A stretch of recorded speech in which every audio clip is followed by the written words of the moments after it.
Time now, as always, for a Bite with Butch. And this week, it's homecoming week at FIU. Are you in the running for homecoming king this year? 11-1 your career on homecoming. Yeah, I don't know about that.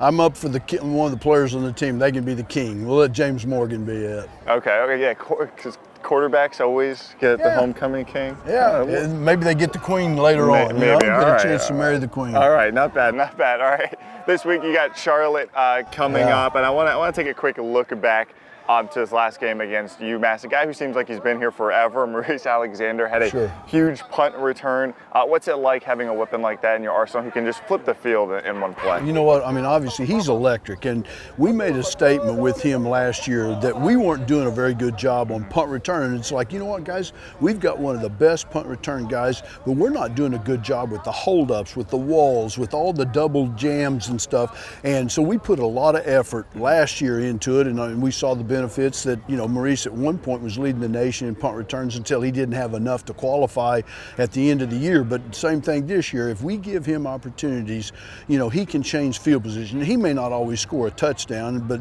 it is a possibility. But if he can add 10 yards, 15, 20, I mean, it's an enormous advantage for the offense to take the field with that kind of deal. So, you know, it's a lot of work putting in with the guys that are on the punt return team to help him get a chance to get a running start. So we're very proud of him, and hopefully he'll continue doing it. And that could be big this week because Charlotte, I think they're second in the conference in sacks right now. So field position could be everything right now. Talk about that, your offensive line, what the plan is to kind of get James Morgan, you know, time to throw space. Well, one of the things that people, if you just look at records, obviously, you would totally underappreciate what Charlotte's been able to accomplish. I mean, as you said, they're second in the conference with sacks. I mean, they got a really good defensive line. They can put pressure on the edges, and they blitz. They bring guys from out of the secondary. They bring the inside linebackers. So they want to really, truly try to add additional pressure to on the quarterback. So obviously, the offensive line, the protections, the communication, making sure that we're all on the same page. James, obviously, is really, really good at identifying and changing protection, so he's got to be really locked in and zeroed in.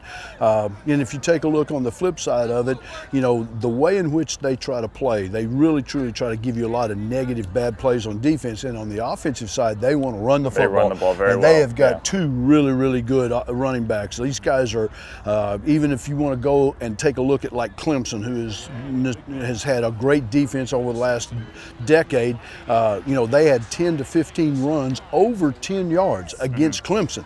And so their front guys are really good. Their left tackle is probably one of the best tackles in the country. And so, you know, our defense, we've got to be sound. We've got to tackle well. We've got to be in gap control and make sure that our guys are doing their assignments. And, of course, the best way to keep a strong running offense off the field is to control the clock yourselves. And you guys, you know, pretty well last week on third down. I think it was 10 to 20, 50%. You got to like that as a head coach. That's got to be a big thing. I mean, that's been one of the areas that we've probably struggled the most in some of the games that we haven't won is third down conversions. And obviously, you know, if you're a third down and it's 7, 8, 9, it's tough against anybody to convert on third downs. But if you're having some success on first down, you're having a little bit of success on second down, those third downs that get into the third down and 1 to 4 or 5 gives you a significantly better chance to convert on third down. Then you keep the ball and you keep drives alive. Yeah, all right, you look at this Charlotte team. They've had a tough schedule so far, playing teams like Clemson, App State, FAU, so can't take them lightly despite them having a 2-3 record. 7 o'clock kickoff here Saturday. Homecoming king? No, I don't know, but I tell you what, we need everybody to show up and help rock that cage. Okay, I just heard there was a faculty homecoming king, so I was wondering if you were in the running. No, I don't think so. Remember, rock the cage, 7 o'clock here at FIU's campus. Coach, as always, thank you very much. Thank you. Appreciate it.